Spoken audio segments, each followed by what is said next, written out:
The information depicted in this podcast is purely for informational purposes only. Please consult your healthcare professional before making any changes to your lifestyle or routine. Hey everyone, and welcome to the Boost Your Biology podcast. My name is Lucas, and I'm the founder of Ergogenic Health. Together in this podcast series, we will go underground to explore cutting-edge health and human performance insights that you simply cannot search on Google to help you upgrade your existence. So, without any further ado, let's jump into today's episode. All right, what's up, everyone, and welcome back to the Boost Your Biology podcast. Today, we have a different setup happening. We have Katie, Type A, joining me in today. So, Katie, welcome. Hello, Lucas. Yes, I have my journalist hat on today. I'm very excited. We're going to do a little Ben Greenfield style thing where I'm going to actually turn the table and interview you. So I'm going to grill you pretty hard. I hope that's okay. I have a lot of questions. Bring it on. Bring it on. We're going to do a flipped approach here. So mind you guys, there's not a lot of preparation involved here, but it's going to be a lot of fun. So Katie, you can throw some questions at me. Well, I think, so we've been friends for a couple of years, and I feel like there are so many questions that I have been like I'll be in a supplement store or I'll get like a targeted ad on Instagram. And rather than screenshot and like send them all to you, I just figured I would just ask you them all right now. So let's start with the brain, because I feel like that's kind of my little obsession. And I'm curious because one of the things I keep getting targeted with are these personalized nootropics. I've definitely tried some over the years. Some have been better than others, but we talked at one point about when you put a lot of ingredients in together, it's kind of hard to isolate. So I'm just curious, like, what's your take now on the whole personalized nootropics? And most importantly, have you ever designed a stack for yourself, like based on your own brain data, either via a brain map or, something that you've done neurofeedback wise? Like, I kind of want some quantification to go with these personalized nootropics. You know what I mean? Yeah. We've had a lot of people actually ask a similar question around like different nootropic ingredients in different formulas. Like, for example, there's a formula called, are you familiar with like Qualia Mind? I am. Yeah, very familiar. Yeah, that I had a question asked yesterday. Some guy wanted to know like the rationale and the reasonings behind why they include certain ingredients in these formulas. And the way I look at it now is like, I'm really all about like taking a sniper rifle approach rather than like a shotgun approach with like formulations and things like that, because just over the years, like since the last time we spoke, which was like on recording when we'll do that YouTube video together, my depth of knowledge has expanded infinitely. And now I'm understanding more about different ingredients and stuff like that. So like the way I like to look at it when it comes to like personalized stacks is it's really difficult to know. For example, if you end up buying like a product that has maybe like, let's say 8 to 10 different ingredients stacked together in different dosages, the way I like to look at it is like, how do you know whether or not you're going to respond either positively or negatively to each ingredient? So this comes back to like, because we're all so unique and we all have different, ratios of different neurotransmitters, different receptor site levels and things like that. The way I like to look at it is like, instead of taking the shotgun approach, I would rather systematically go through each ingredient, sample each ingredient by itself and test it out for at least 5 to 7 days in order to like accurately gauge my subjective response. So like I will personally evaluate compounds in isolation as best I can. And this is probably the hardest thing for biohackers because we love to just throw everything everything under the kitchen sink at our health. Absolutely. Okay. But Lucas, you were on Ben, you talked about this and I was like, not to be rude, but I was just like, how on earth do you have the time and the bandwidth to like, at the time you were journaling, like all of these like effects of these, do you still do that? Like crazy old, like Dewey Decimal System? I don't know how you do that. Not so much anymore. Like, I mean, when I it's difficult now because I can't afford not to be on point. Like I've had experiments when or like situations where like I've formulated a particular stack or something and it hasn't gone that well. Like it's like sort of some things that I've used in the past have actually made me like a little bit more antisocial, but really really focused, but like very antisocial and like I don't really want to be around people. I'd rather just be like a little like nerd in his like study dungeon sort of thing. That's like my favorite. Can you give me that stack? I'm just kidding. I'm just kidding. Okay, so Yeah. what is your supreme stack then right now? Like what's like the thing you go to every day when you want to be on? Well, I mean, at the moment, it's still pretty much just like I'll go back to things that I've used years ago, and things that have worked really well for me. So right now, I'm taking a standardized extract of a St. John's wort, which is Hypericum perforatum. Now, that particular one that I'm using now is most people will be like, "Oh, Lucas," but I thought you don't. I thought you don't like serotonin. I thought it's You're like just a dopamine guy. yeah. But I looked into the research around like different constituents found within St. John's wort, and I actually got assigned an assignment back at university at uni. Um, we call it uni. We call it college. I don't know when that translation happened, but so at your university, you looked at St. John's wort. Like, Yeah. isn't it banned in certain countries, or am I crazy? Is that still in effect? It's highly regulated because it's probably like the number one most interacted, like it interacts with so many different medications. It can affect how long they last in the body and things like that. But yeah, that particular St. John's wort that I'm using now, the ZE117, which is like a patented version of St. John's wort, has like very, very low levels of hyperforin, which is the constituent that interacts with everything. So that's like the constituent that's thought to be the reason why St. John's wort interacts with all these different drugs on the market is because of this constituent. It affects metabolism of drugs and stuff. So this one has a lower Yeah. ratio of this. Okay, Yeah. cool. And yeah, I mean, I guess this, sorry, I'm going to just totally go off topic here, but somewhat related. The serotonin thing that you mentioned, right? There's a lot of other, different supplements on the market. I think you arguably 5-HTP, methylene blue, which we've talked about. Like, when can those cause a serotonin response or serotonin syndrome in people? Like, and how should people tread cautiously with these things?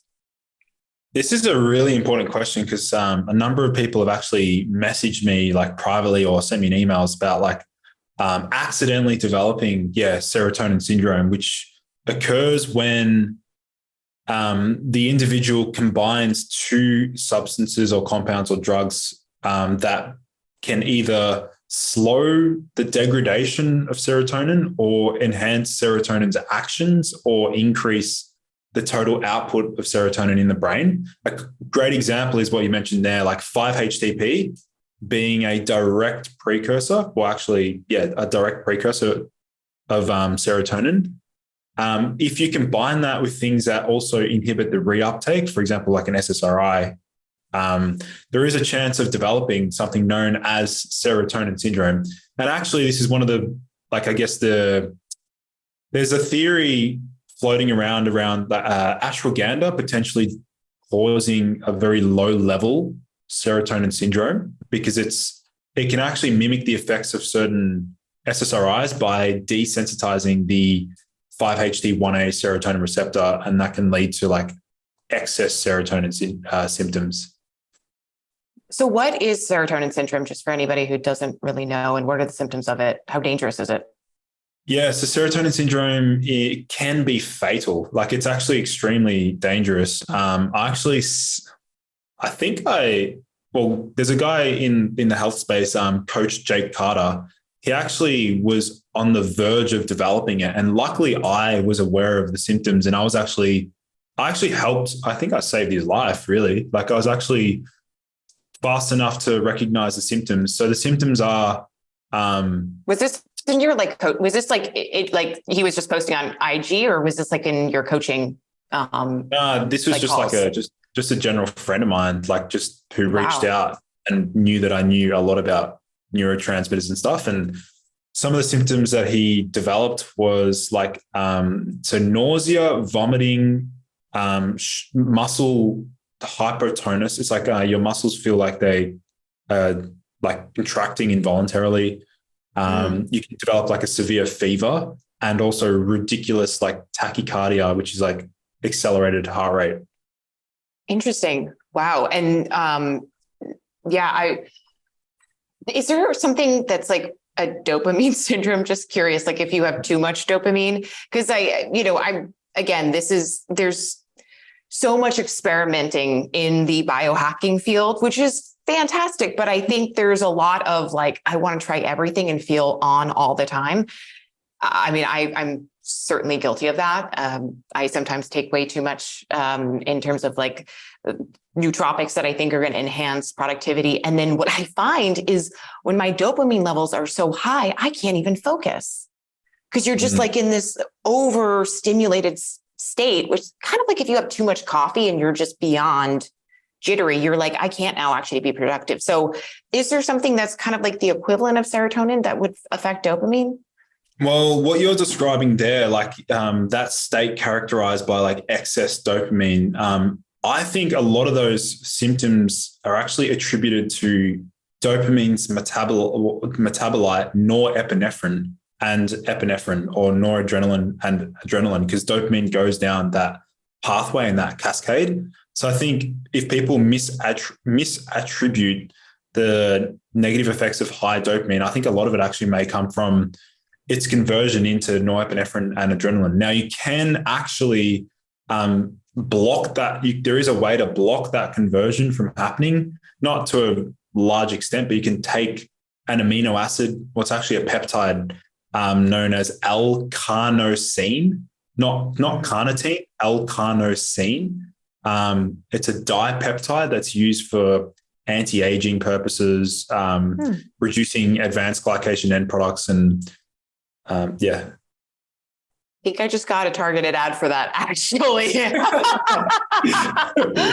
Oh man. Oh, okay. Well, that's really helpful to know, and that's kind of been something that has certainly come up for me a lot in the nootropic space. And so, I want to take a little bit of a pivot and go down a more controversial route because I think this is also something that I've been seeing a whole lot of recently. And again, I think there's a lot of use cases in which this works, but I just want to get your personal take, kind of like from a professional standpoint of like, chemicals, and then also just your personal take, like how much you've experimented with psychedelics. So go.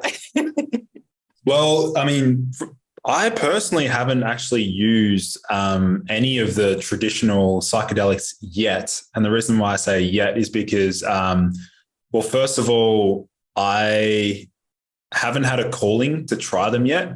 The main reason being is because, like, I'm sure you've heard of the saying, you've probably heard of the saying, if it ain't broke, don't try and fix it. Like the way in which I feel like my brain operates and the way that I rank things in terms of like value prioritization, focusing on business, then having fun, then doing all that, then this, like, I feel like my ranking system's pretty good at the moment. If I ever feel really, really stuck or confused or directionless, which usually, like, touch wood, like I don't usually feel directionless. Like I do know the path that I'm on is the right path. I've had so many things that like reinforce that. I've had mentors around me say, like, keep doing what you're doing. You're going to discover something big for science. Like you'll find your mystery ingredient. You'll bring that to market. You'll do something incredible. But in saying that, I have tried something known as 10-MeO Harmalan, which is, I think I'd be probably the first person in Australia to ever try this particular compound. So it's 10-MeO methoxyharmalan. And that on paper, in theory, has a serotonergic antagonistic effect greater than LSD. And unfortunately, my subjective response to that it actually wasn't that exciting, and it wasn't that good. And actually, it didn't feel great. I didn't feel good at all when I took it. Mm-hmm. So I actually backed off it, and so just decided not to try it. But in saying that, I mean, like, psilocybin's different, works on a different pathway, and I'm sure you've got your own experience and experiments with you've tried a range of psychedelics. I am not going to I'm neither going to confirm nor deny that I've done psychedelics. I just was kind of curious because I'm seeing a lot of neuroscientists actually doing some experiments with MDMA and the relation to empathy and ketamine and its relation to depression. So I was just kind of curious, based on, what you studied in school, like where do you predict this is going to go? Because I can see it going in a couple of different directions, but do you think ultimately that this could take off in the brain industry, like the brain and health industry, in a way that might actually, take over pharmaceuticals? Is that, I mean, we're heading in a direction where, like, I feel like it's gaining more attention, and also there's a lot of emphasis around, like, treatment resistant depression, PTSD, things like that. There's a lot of incredible research coming out of I think it's called MAPS. Yeah, Society. Tim Ferriss is the one who kind of put that on the map, no pun intended. But yeah, and they collaborate with a bunch of schools like Johns Hopkins and Stanford, and that's like where a lot of the money and funding is going to. Yeah, actually, we should probably mention the new. Seeing as though we're talking about, like, the psychedelic stuff, there are some now new supplements that are designed to, like, mimic the effects of psychedelics without the hallucinations, and there is a new product that's released by Nootropics Depot, and it's a new version of Bacopa Monnieri, which Bacopa is a very well-known Ayurvedic nootropic ingredient, but this is standardized to a certain amount of ebolin lactone, which is apparently they call it the tickler because it tickles the serotonin receptor that LSD and psilocybin also binds to. So that's called, it's Bacopa. It's called Cognance, but it's the tickler. We'll put it in the show notes for those listening in if they want to try. Okay, and that's totally legal. Like, anybody can buy that. Interesting. Wow. Yeah. I mean, that's also where and not to, like, cut you off, but I sort of see us getting to a place where we start to extract the properties that are great for, like, neuroplasticity and, like cognition or whatever. And taking that away from the like almost like separating CBD and THC. Like, I sort of see us getting there when it comes to psychedelics, because honestly, I mean, I would love to do psychedelics for kind of like the ego check and the, creativity, but I don't want to hallucinate. That's not like productive for me. So, like, how can we get to that, like, perfect, like, nootropic that gives you that without the side effects, right? Well, I really like, I mean, I'm excited by that as well. I mean, like, that's the direction we're heading in. We have the technology now where we can now separate and isolate alkaloids that are found within different herbs. Like, caffeine is an alkaloid, nicotine's an alkaloid, yohimbene's an alkaloid. These are, like, particular chemical compounds that are found. They're actually toxins. They're actually toxins found within herbs and plants. But now we have the technology to actually separate and isolate these individual constituents and then test them out. Like, the newest one that's really exciting is the new caffeine, which I'm extremely excited by. And that's caffeine actually has 3 main metabolites in the body. So caffeine can get broken down into one of 3 metabolites. The first one, about 80% of caffeine gets broken down into something called araxanthine. That's PARAXANTHINE. The second one is theophylline, which is it's in smaller amounts. I believe it's about 12%. Theophyline's 4%, and then theobromine is 12%. So theobromine, you're familiar with theobromine? Yeah, you were the one who told me about it, and I was like, "What is this crazy substance?" But you said that was like better than caffeine. Yeah, so theobromine is the main constituent that's found in chocolate, and it's one of the reasons why they think chocolate is mood elevating. Like, it definitely elevates mood, but a lot of the properties of caffeine that we love and that we attribute all of the beneficial effects of caffeine might actually be coming from the paraxanthine. So now, which is the 80%, now we have the ability to actually create paraxanthine. And I guess this is just my prediction. I'm pretty good at predicting like things in supplement space, is that I think paraxanthine will be probably like top 3 most used ingredients in all pre-workout products in 2023. Wow. Wow. Okay. You guys heard it first. Now, is it on the market yet? Like isolated, or are we like, where can you buy that? So at the moment, they're including it in some pre-workouts already. I'm hoping to be one of the first to actually add it to my website as a standalone ingredient, like just paraxanthine in capsule form. But usually companies that manufacture, like release new ingredients, they prefer to like partner up with like companies that have huge budgets, and they order like thousands of kilos all at once, That makes sense. So what are let's walk through this again. In terms of its properties, like what are essentially the benefits that you're going to get from it as opposed to drinking a cup of coffee? So what they have uncovered in the research is basically lower levels of toxicity, less anxiety, which means like less jitters and nervous tension. Mm-hmm. It has stronger locomotor effects, which means like movement, the ability to wanting to move and like motivated to move, basically. Restlessness? Yeah, I'm familiar. I'm also familiar, because guess what happened? My treadmill has officially broken, and I'm feeling extremely restless. Oh my gosh. Well, I mean, you live outside in Australia. It's like summer there, so you have no excuse.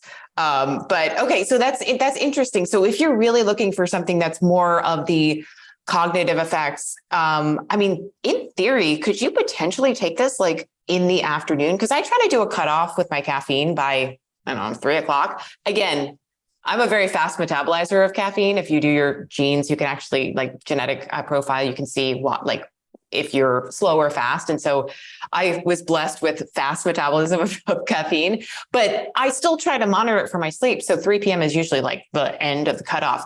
In theory, could you have this instead and it wouldn't affect your sleep? Potentially. I mean, it's got a half-life of about 3 to 5 hours in humans. Okay. So it could potentially be used. I would still be like, as someone I'm a slow metabolizer of pretty much all compounds. I wouldn't use paraxanthine after like 2 p.m. or 1 p.m. myself personally. But that's because like I'm just like super sensitive to most compounds. And anything that's like slightly stimulatory is like, because I've already got very like high thyroid hormones, very high testosterone, very high like dopamine. Like I don't really need more stimulation. Okay. All right. Overachiever. Let's move on. Let's move on to sleep. Just since this seems to be coming up pretty naturally, I'm just curious because at one point you had like a crazy sleep stack and I can't even remember half the stuff you were taking because they like most random names. So I'm curious, what is like the one thing, like the most obscure thing that you take for your sleep right now? The most obscure thing for sleep. Jeez. Well, something that I've used a little, I wouldn't say it's very obscure, but something that I've used, like maybe I use it like maybe once every 2 weeks for what I call a super sleep. That's what I call like a super recovery sleep. What's a super sleep? What's a super sleep? Please expand. I call it a super sleep because it's a sleep where you're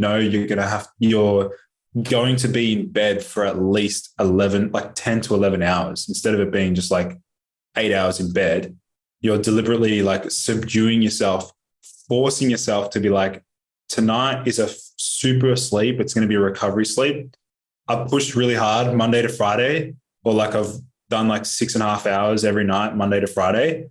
And now it's like, I need like a big recovery sleep on a Sunday night, go to bed early, like 9 o'clock, and wake up at like, I don't know, what is it? 9 till like 7 or 8. And it's cyproheptadine. So I'll use like a drug called cyproheptadine, which is basically it blocks all of the excitatory pathways in the brain. So, and also in the adrenal gland. So it blocks cortisol, it blocks dopamine, it blocks acetylcholine, it lowers it's just like, it's like the zombie pill. It's not a great. Is this like a pharmaceutical, or what is this? It is a pharmaceutical compound. Yeah. I mean, it's actually prescribed for, it's prescribed for hay fever and allergies, and also for like increasing appetite, because it just makes you ravenous, like extremely hungry. So you're hungry and sleep. This is the worst sleep advice I've ever heard. First of all, okay, this is like the antithesis of what Matthew Walker talks about. I'm sorry, Lucas. I'm totally calling you out on this. So first of all, you don't work like a battery. Okay. You can't like cheap your sleep, like just, half-ass your sleep early in the week and then think you could restore it. That's not how sleep works. Second of all, your circadian rhythm must be totally messed up. And third of all, you're taking people to take like horse tranquilizers to go to bed. I'm confused. Like, I thought you knew a thing or two about sleep, but clearly not. Okay. So if you don't take these pharmaceuticals, what are just some very, very basic practical tips that you use to go to sleep? Let's just start with the basics. Actually recently I've actually been implementing like an acupressure point that I've been pressing down on. Are you familiar? There's like an acupressure point just below there's like a spot there. If you press down on the notch there, that actually activates serotonin. Like if you press down, like you're pressing like a fly spray. Don't press it too hard now. I don't want you falling asleep. I was gonna like kill myself. So you go through separate acupressure points? Because I have have you ever seen those mats that like have you can lay on them and they have have you ever done that? Geez, if we had to like tally up all the sleep things that I have in you helped me install my 8 sleep mattress. So thank you for that. So right now it's inclined. Well, that's like the most important thing. So glad we got that one done. So 8 sleep. Yep. Go on. 8 sleep. I'm currently sleeping inclined. I've got mouth tape on, so I'm forcing nasal breathing. I've got, you saw my blinds. They're like pretty like blacked out. I'm wearing a eye mask as well. And I was playing around with the Quieton earplugs, the noise cancelling ones, but they just kept falling out, unfortunately. But yeah, they're like the main things. Like these days, like my sleep stacks are not super robust because I'm just like, honestly, it's just because I'm exercising a lot and training a lot that like by the time it's like 10:30, 11, I'm done. Like I'm pretty spent. And I'm also like, where I live now, there's a lot more natural light exposure. And I've actually noticed, I actually mentioned to my parents that where I am now, like it's really difficult to fall asleep before like 10:30 because it's just so bright and there's so many windows and I love it. It's really good. Yeah. I mean, also you live in a relatively like big metropolitan area. And so there's probably a lot of street noise. Like I noticed that when I lived in New York, you do eventually get used to the sounds, but it is an adjustment, right? Which is why I typically like to have like a white noise machine of some sort. Interesting. So, and then in terms of exercise, just curious, like, do you exercise relatively close to bed, or is it earlier in the day? So like usually my cutoff, like the latest I'll exercise will be like, I will never train beyond 7 p.m. Like that's like the cutoff for me. If I train after 7 p.m., it's going to be hard to fall asleep before 11 in general, just for me. Purely because like, well, obviously cortisol, adrenaline, everything's surging very high, but then also like I then have to eat like probably 2 meals after that gym workout. And that's hard. I'm a slow eater. If anyone knows me really well, the first thing they comment on is like, this guy eats so slow. Like I just take forever to like eat my food. It's true because I have a hiatus hernia, which is like a part of my I actually have two stomachs. I'm actually not human. Um, This is fascinating, Lucas. Everyone is really going to get to know you very well now. Geez, yeah, this is really personal. Oh my God. So you have two stomachs. How are you that? Okay, just go on. I'm not going to even ask any questions yet. I have what's known as like a sliding hiatus hernia where like part of my top part of the stomach is actually protruding through my diaphragm. And it is pretty common. I think I was actually just born. I'm pretty sure I was just born like this because I used to, when I was younger, like I used to cry a lot, but also I used to get like reflux from a very like acid reflux from a very young age. And so I think that forces me to eat slowly because I literally like food will just sit in this region. It will take a long time for it to actually travel down. And that's why like I just can't eat quickly. I just can't. What about enzymes? Have you tried that? Digestive enzymes before eating? Yeah, I've tried gentiana root, which was insanely good for like accelerating. It's called stomach evacuation, or basically it that helps. Doesn't sound great. Means that gastric emptying rate is the medical term, and it accelerates gastric emptying speed or gastric emptying rate, which means that it actually facilitates like movement and peristalsis and food traveling down towards your small intestine. But yeah, that has helped. Well, yeah. I mean, there's a company called Biooptimizers. I don't know if you've heard of them, but they have this product called Masszymes. And it's really cool. They have this video where they actually like have like meat in a thing of water and they put the enzymes in and you actually see it breaking down the meat in real time. It's like, I think for people with, stomach issues like this, like that might be something to experiment with. Not that I'm giving the formulation guy like advice, but just like, I don't know. This is a very weird use case. Like you're an N of one here. I've never heard of anybody with this, but I'm throwing it out there. That could maybe be something you try and experiment with. But yeah, the good thing you don't like the exercise thing is also how I feel. And I always laugh because here in the States, I don't know if you guys have this, but there's a 24-hour fitness, which is like, it's open 24 hours and you will literally see people there at 9 or 10 p.m., like full on cardio. And I'm just like, these people, when do they go to bed? Like I know how stimulated I would be after a run. And so it's, my cutoff is like they're relatively early. But I'm curious. So let's go more into what your wheelhouse is, which is testosterone and hormonals to health. And I saw recently on Instagram, again, this is where I get all my news information from, testosterone pellets. And I don't even know what that means. So I'm just curious, what is that? Have you experimented with that? Do you recommend that to people? So testosterone pellet therapy, so this is basically like TRT, testosterone replacement therapy. Personally, never tried them. Although I do know some people that use them.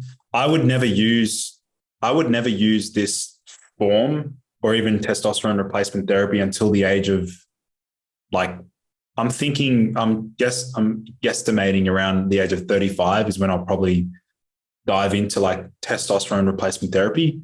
Purely because like the main reason being, number one, it will affect fertility. Not like in the future, I would like to have my own kids. And number two is that once you start using exogenous, which means outside the body hormone therapy, there is a small degree of reliance and dependence upon that. And so it's more of a lifetime commitment. If you're gonna start hormone replacement therapy, you really want to try and like commit to it for the rest of your life. But the pellets are interesting. I did do some research when you sent me over the questions. So each I didn't send you over the questions ahead of time. Oh, yeah. This is all impromptu. No, go ahead. So they're under the skin, from what I understand. That's all I know. Yeah, there's like 75. They say it's like 75 milligrams of crystalline testosterone, and they're placed like subcutaneously below the surface of the skin. Now, obviously, like each pellet, like implantation is done through like a small incision. And apparently the way they work is like they slowly release testosterone like in your body. So it's like more of a delayed effect. But as far as like efficacy goes, I'm really excited to see more research on like nasal application, like nasal testosterone therapy. There's some pretty crazy stuff. Yeah. So that'll be interesting. I could just see like all these guys at conferences, like, can I have some of your nasal spray? I got to go up on stage. I feel like when we see any trends, there's always like a nasal component to everything, like oxytocin, right? And like even nicotine, like there's just so many nasal components, which is funny, which we should actually talk about, like why that is an effective modality. But before we get there, I just want to make one comment from the female side for all the female listeners out there. It does sound a lot like an IUD, which is a form of contraception where you do get, like this, like usually it's copper or something implant under the skin, and you can wear it for up to 10 years. So what is the longevity of the testosterone pellets? Like how long do they last, and do you have to have them removed? So apparently they like 3 to 6 pellets every 3 to 6 months is recommended by the FDA. Wow. That's like a total of 200. It's like 200 to 450 milligrams of testosterone. So it does seem like it's pretty long lasting, actually. And does it just melt like within the skin, or does it have to be removed? I think it's pretty easily. They just get absorbed underneath the skin, and they slowly release testosterone, meaning there's like less, fluctuations. There's more of like a stabilized effect, really. Whereas like with there is a gel, like there's a testosterone gel, and the dangers of the gel, or like one of the biggest side effects, is that it can rub off onto, accidentally rub off onto your partner, for example. And, so that can be an issue. And then are there like testosterone injections as well? Like, is that also an efficacious way to go? That's probably the most well-studied way to utilize testosterone replacement therapy, and also the way in which most men respond well to. Like, it's probably the favorite way to administer testosterone therapies through injection. I don't know the intricate details around like exactly how to administer it, but I do know like it's usually like 2 to 3 times a week injecting. Or roughly 2 to 3 times a week, or maybe once a week. Yeah. And it's interesting, the commitment part. I didn't even think about that. It's like once you get started, you're kind of now in this like commitment mode, right? Of having to keep up with it. The nasal spray is fascinating though. And I know it's not out yet. Well, you said it, maybe it is out. I'm not entirely sure because I have no prior knowledge about testosterone nasal spray, but just curious from your perspective and your extensive knowledge about testosterone, like what is it about a nasal spray that would make it so effective? Because to me, that sounds like the most risky personally, like even more than a gel, but I might be just completely naive here. Well, this is a really exciting question, because it's like, it's called route of administration for different compounds and drugs. So most things are oftentimes consumed orally, right? But testosterone consumed orally, it's all about bioavailability and whether or not it can bypass the harsh environments of the stomach and can it make its way to target tissues? Because like the things to be great on paper, I think things can be incredible on paper, look really good, but then once it tries to enter the body and make its way and perform its physiological actions within the body, it can be a whole different ballgame. With testosterone nasal spray, for example, and even like oxytocin nasal spray, and there are many things you can take nasally. The way in which these work is it completely bypasses first phase metabolism, which is going through the stomach and the liver and going down different pathways. So I guess like the main advantage of that is that it's actually can take the burden off and reduce the chances of like potential toxicity because it's bypassing that pathway. And then also there are androgen receptors in the brain. So these are like testosterone receptors or whatever, or androgen receptors. And, we know that testosterone can hugely affect how a person feels, like mentally, from like a mood elevation standpoint, their discipline, their willingness to engage in effort. Dr. Andrew Huberman's quote that he mentions, testosterone makes effort feel good. That's absolutely true. So yeah, I guess like the nasal applications for even other like prohormones and other peptides as well is really, I think it's a really exciting space. And then you've got like, you can administer drugs and supplements under your armpit, like, and then like, I'd imagine in the future, a good product idea could be like a testosterone boosting deodorant. That's cool. Right. It seems like it's coming, I'm sure. Yeah. Okay. So yeah, this is interesting. I just think about like the delivery of like how you can actually measure a capsule or even a pellet under the skin. But like when it comes to a nasal spray, like, can't you overdo it? Like, that's where my thought goes, where you're like, or it's really hard to measure that, unless you have the exact amount. But I could see it getting, a little confusing for people. So I'm curious. I'm sure like we'll see and hear more about this in the future. But, testosterone, yes, obviously there's so much of that benefit with the effort and the, kind of drive and almost like dopaminergic in some ways, right? Like they kind of go hand in hand. But what about estrogen? Men do need estrogen, but how much? And how? Yeah, so this is a really, really important point is that estrogen is indeed needed and is extremely important in men, just as it is in women. There are some studies in male rats where they actually administered estrogen. I think it was either cream or I can't remember the form that they administered it in. And the rats actually displayed like these male rats actually had better sexual performance from estrogen. And you think like, well, how does that work? Why is that occurring? And that's because actually estrogen is incredibly important for male libido and sexual functioning. And in addition to that, it can also affect like erection quality and things like that. So estrogen is a normal metabolite of testosterone. It gets converted via the aromatase enzyme so testosterone can get converted into like DHT or estrogen. It actually does both. It's not either or. It goes down different pathways.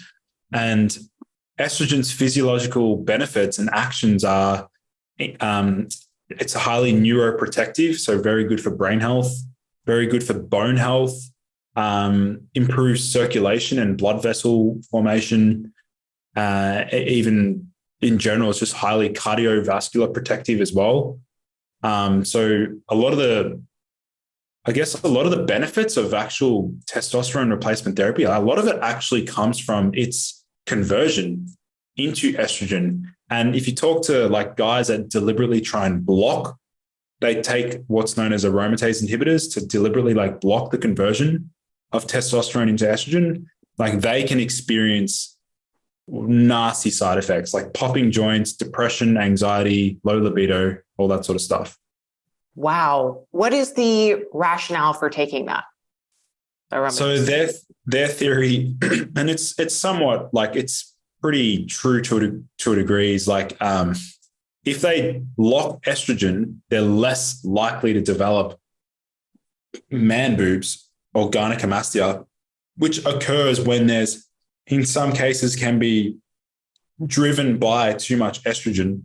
But we know it's not just estrogen; it's also the ratio of testosterone to estrogen, prolactin, progesterone, DHT, like they all come into play.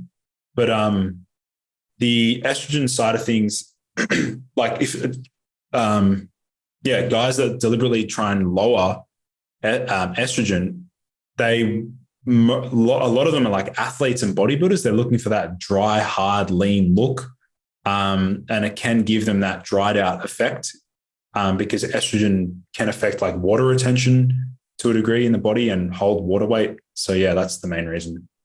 This is fascinating. I feel like the bodybuilders are like simultaneously like the craziest, like fittest looking people, but like also the unhealthiest. When you really get into like what bodybuilding, like I don't know that much about it, but just in what I've heard, I'm like, oh my gosh, the stuff that they do or don't do, it's insane, but we can tackle that another day. So I guess kind of coming back to the hormonal like balances and regulation, and caloric restriction has always been something that I hear a lot of guys saying, like, you need to work out fasted, right? Let me tell you, as a woman, if I try to work out fasted, I've had many a times where I've almost passed out. Now, I don't know what that means, but I'm just curious from like a hormonal perspective too. What's like, how is caloric restriction or even fasting while working out going to change the testosterone to estrogen ratio in men? And if you know about the women part, I'd love to hear that too. Well, let's start. I mean, let's start with the female side, because I mean, I had to study like women's reproductive health as part of my course. There's something known as the female athlete triad, and it's basically when the woman like exercises intensely, undereats, and then ends up completely losing like her ability to ovulate, her period, things like that, and completely mess up her entire ovulatory and menstrual cycle. And it's because it's just extremely stressful for the body. Like to be training fasted or like in a very severe caloric deficit, your body is really trying very, very hard to mobilize resources to create energy. And so it'll do this by tapping into, obviously, eventually tapping into fat stores. It will do that, but then potentially causing muscle wastage. It's a very catabolic state, exercising without sufficient amount, not enough calories. And it can really throw off the cortisol and progesterone, balance in the body. And that can be, it can be very problematic long-term. And also it can, cause a whole host of other, even thyroid health as well. That's the other thing, is that being in a severe caloric deficit can lead to like suboptimal thyroid function. And if we understand basic physiology and biochemistry, everything starts with thyroid function. Everything, like this is like the gland that sits here, the little butterfly-shaped gland that sits just, in that area. That's what really regulates actually the speed at which processes take place in the body and the efficiency and the effectiveness, like converting cholesterol into the sex steroids. Like that's all governed. A lot of that's governed by thyroid function. I got really heavily invested in the kind of thyroid scene, if that's a thing, like a couple of years ago. Primarily because, yeah, I mean, dealing with like issues of like brain fog, right? And you try everything when you're like, oh, but it's all related to kind of the thyroid and how it processes cortisol. Like you think about like the pituitary gland and just like everything is strung together, right? And so much of it does happen within the thyroid function. Okay, I don't want to rabbit hole too far down this thyroid thing, but there are a lot of supplements out there. This is just me asking, like, because I've been a guinea pig and I've tried a lot of thyroid, like boosting supplements or thyroid regulating substance. What's like the BS out there and what's actually good for promoting healthy thyroid function? So first off the bat, I would have to say would have to be iodine. Now, a lot of people will recommend like very high dose iodine to assist with thyroid function, but I think that this is not the best way to approach optimizing thyroid health. The doses that they recommend are really, really high, and actually very high iodine intake through supplemental form can actually have the opposite effect. And I don't think it's a really smart strategy to enhance thyroid function. Getting sufficient amounts of iodine, let's say through seaweed consumption, maybe like 2 to 3 times a week, that's a great strategy. You're going to get all of the other trace minerals as well. You're probably going to get a small amount of selenium, which is also important. These minerals, it's called the mineral dance for a reason, because they need to be really well balanced within the body for a reason. They do compete with each other. A classic example is like people that end up taking too much zinc, like particularly guys that are like falling on the testosterone zinc bandwagon. They think that more zinc equals more testosterone. That's not true. Like that's where things can be thrown out of balance and things like that. So as far as like supplements for thyroid function, there is one supplement that I think is effective at increasing thyroid function and also fat loss, energy, things like that. That's called Coleus forskolin. There's a product made by Life Extension that I usually recommend to. I was literally just off a call this morning in the Limitless program, that's like the men's energy optimization program that I've just developed. We were talking about, like, we had this exact question come up around like thyroid function. And a number of guys that have joined have actually suboptimal thyroid function. They thought that they had, they thought a lot of their issues were driven by low testosterone, but actually, if you look upstream, it was actually the thyroid that needed to be optimized. And Coleus forskolin is an ingredient that can help to speed up and accelerate thyroid function. It's also used in many different pre-workouts for like fat loss, because thyroid helps with fat loss as well. Is it what's the most bioavailable form of it? Is it found in plant material as well? Artichoke? Or am I crazy? Maybe I'm thinking of something else. You're thinking Coleus forskolin is a herb itself, but it's oftentimes combined with artichoke extract. Okay, yeah. I have some supplement in my cabinet that has both. So I was like, that sounds very familiar. Okay, and why does it work well with artichoke extract? Like, what's so you're looking at it's called Siltep is the product I think you've got. Yes, exactly. Natural Stacks, yeah. Oh gosh, this is so nerdy.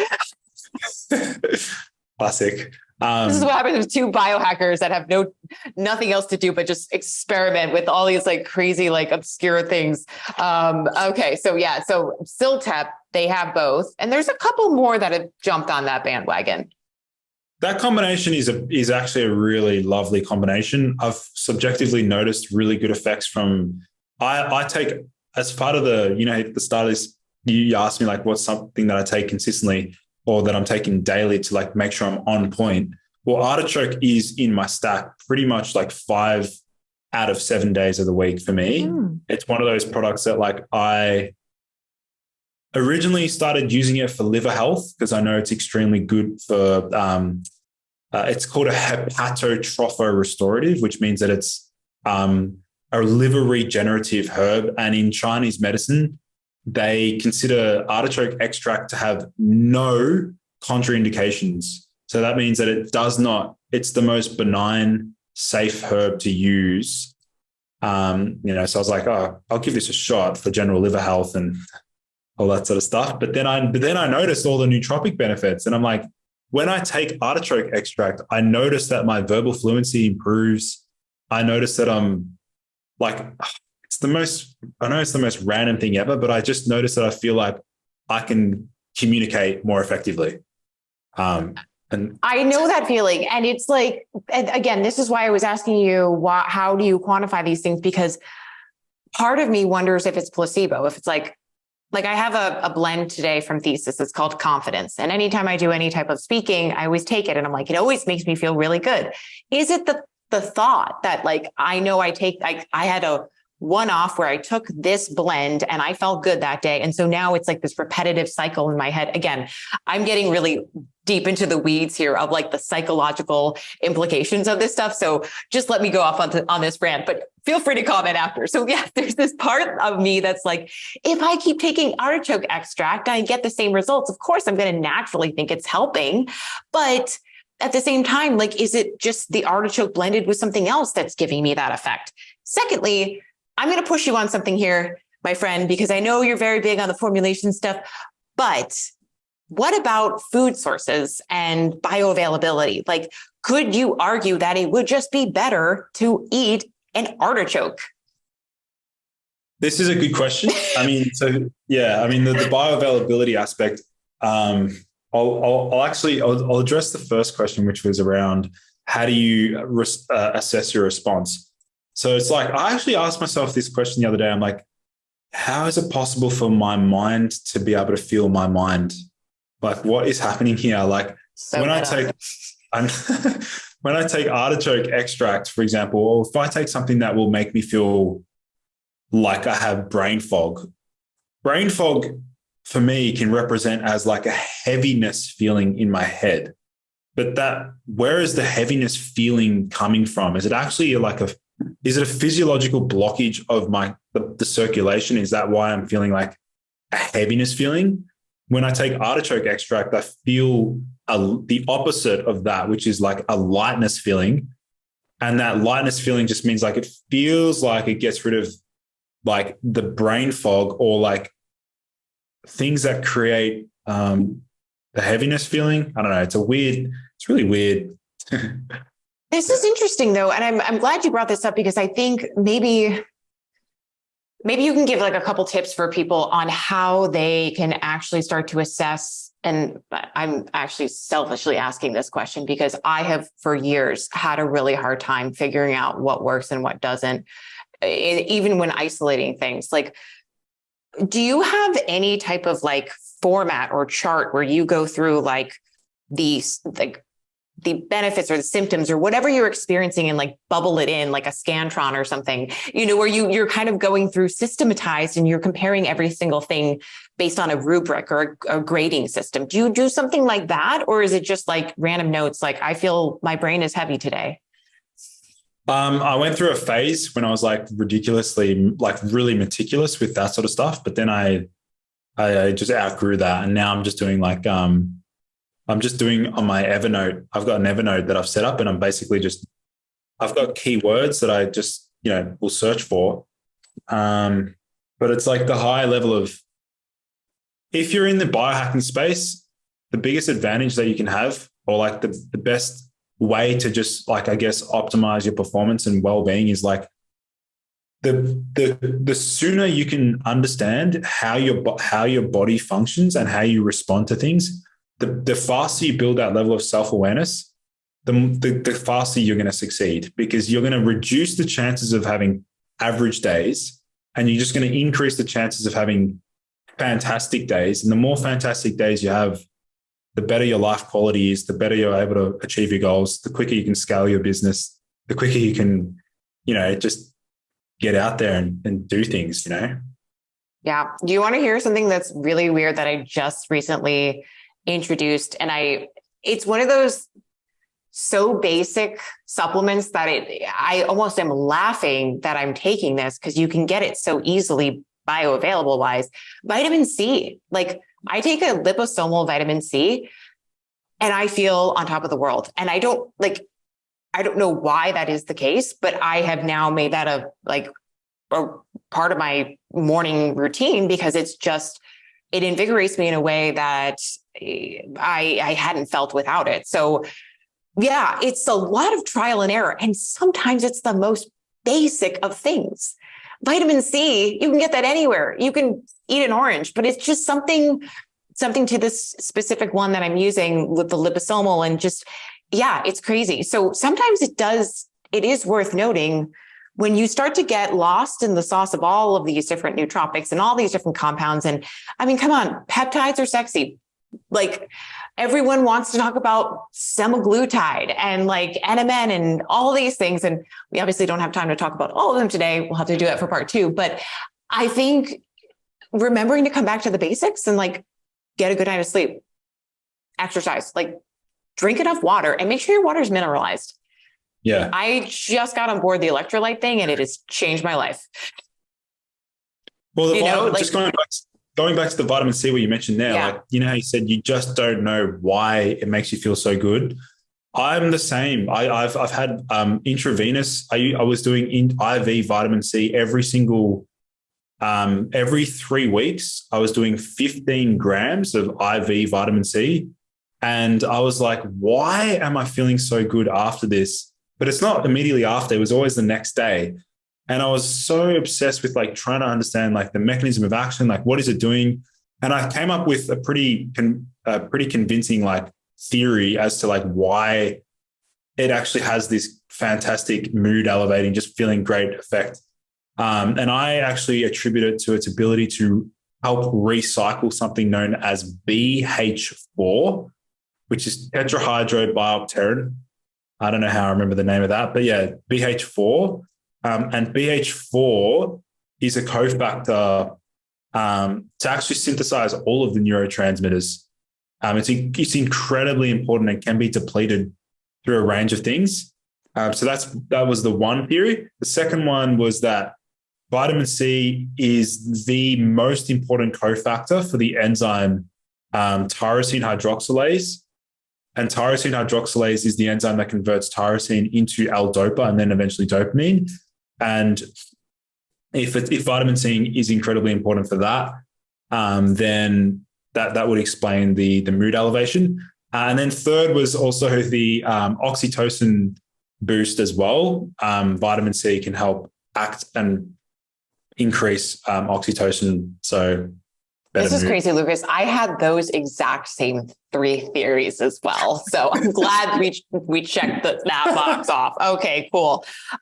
Yeah, interesting. Okay, cool. I feel like unfortunately time is up, but I have so many more questions. So maybe we can do a part 2 at some point, but this was really helpful. I feel like Andrew Huberman, you are so dense with your stuff, with all of your information. And I mean, I just took down a million notes that are absolutely illegible. So I'm gonna have to go back and try and figure. I also have Evernote, so I'm gonna try and figure out what I wrote. But thank you so much. This was super, super helpful. I hope your audience got a lot out of this too. Yeah, for sure. We'll definitely have to do a part 2 because that was a lot of fun. Yeah, awesome. Thank you everyone for joining in to today's episode. For in-depth show notes and lessons learned, visit nofilter.media/boost your biology. This has been a No Filter Media production. Say what you want.